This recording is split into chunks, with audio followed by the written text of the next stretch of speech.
গুৰেশ্বৰৰ বেঙেনাআটি সত্ৰৰ বাকৰিত সাংস্কৃতিক যুৱ সেনানী অসমৰ ব্যতিক্ৰমী পদক্ষেপ লোক সাংস্কৃতিক অনুষ্ঠানৰ জৰিয়তে নতুন প্ৰজন্মৰ বাবে অজানা লুপ্তপ্ৰায় লোক সংস্কৃতিৰ প্ৰদৰ্শন অতীজৰ পৰা পৰম্পৰাগতভাৱে চলি অহা অথচ আধুনিকতাৰ কবলত পৰি লুপ্তপ্ৰায় হ'ব ধৰা মহোহো বা মহখেদা গীত ওজাপালি খুলীয়া ভাৱৰীয়া আদি প্ৰদৰ্শন কৰা হয় এই অনুষ্ঠানৰ শুভ উদ্বোধন কৰে শিক্ষক মদন ৰাজবংশীয়ে এই অনুষ্ঠানত থলুৱা জনগোষ্ঠীয় লোকবাদ্য পাতিতাল কৰতাল মঞ্জুৰিতাল খুটিতাল কেৰেট ঢেপাঢোল জয়ঢোল বিহুঢোল বৰঢোল ডগৰ কালিয়া খাম চেৰেজা চিফুং আদিও প্ৰদৰ্শন কৰা হয় লোকবাদ্যৰ লগতে গ্ৰামাঞ্চলৰ কৃষি কৰ্মত ব্যৱহৃত ৰৈনা উখুন ধান কঢ়িওৱা বাউকা হুলাবাৰীৰ উপৰি নাঙল জুৱলি ডাকুৰা ঢেঁকী লুৰিবাৰী তাঁতশাল যঁতৰ আদিও প্ৰদৰ্শন কৰা হয় লোক সংস্কৃতিৰ লগতে লোকবাদ্য আৰু কৃষি কাৰ্যৰ সঁজুলিৰ সমাহাৰে ৰাইজক আকৰ্ষিত কৰে সমূহ ৰাইজকে মই নমস্কাৰ জ্ঞাপন কৰিছোঁ আমাৰ যিটো দল আমি খুলিছোঁ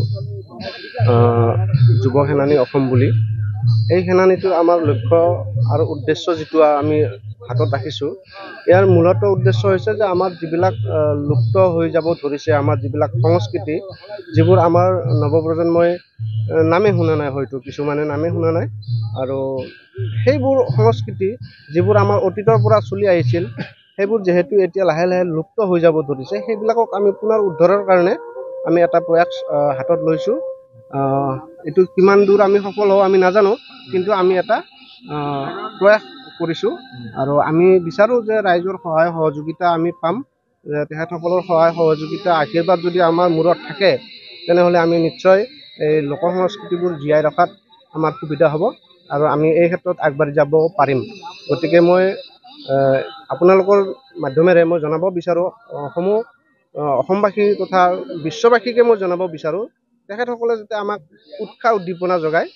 তেখেতসকলে যাতে আমাৰ বিৰুদ্ধে কোনো ধৰণৰ তেনেকুৱা ভুল হ'লে আঙুলিয়াই দিব ন' ডাউট সেইটো আমি বিচাৰোঁ আমাৰ ভুলটো আমাক দেখুৱাই দিয়ক কিন্তু যাতে আমাক মানে হেৰি নকৰে আৰু মানে কি ডাউন পেলাই দিব নিবিচাৰে আৰু বৰঞ্চ উৎসাহ যোগাওক যিটো আমি পাৰা নাই আমন্ত্ৰণ কৰিছোঁ বিশিষ্ট অতিথি হিচাপে আমি গুৰেশ্বৰৰ কেইবাজনো বিশিষ্ট অতিথিক আমি মাতিছোঁ তেখেতসকল কেইবাজনো অলৰেডি আহিছে আৰু কেইবাজন আহিব আছে আৰু বিশেষকৈ আমি মানস শৰণীয়া ছাৰক আমি মাতিছোঁ তেখেত আহিব অকণমান দেৰিকৈ আহিব তাৰপিছত আমাৰ যিবিলাক অনুষ্ঠান আমি ৰাখিছোঁ খুলীয়া ভাৱৰীয়া যিটো আমাৰ দৰঙৰ পৰা আহিব সেইটো অনুষ্ঠান আমাৰ মুখ্য অনুষ্ঠান আমাৰ অনুষ্ঠানটিৰ আৰু তাৰপিছত আমি কৰৰ পৰা নাট্যগোষ্ঠী দল এটা মাতিছোঁ তাৰপিছত ওজাপালি আছে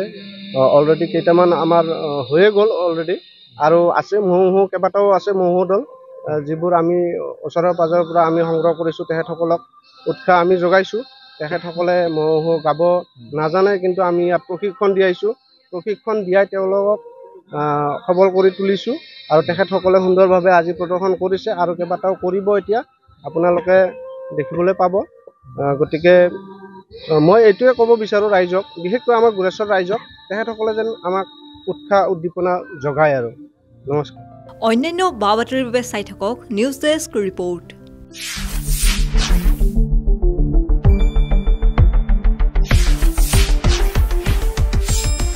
শুদ্ধ আৰু বিস্তৃত বাতৰিৰ বাবে চাই থাকক নিউজ ডেস্ক ৰিপৰ্ট।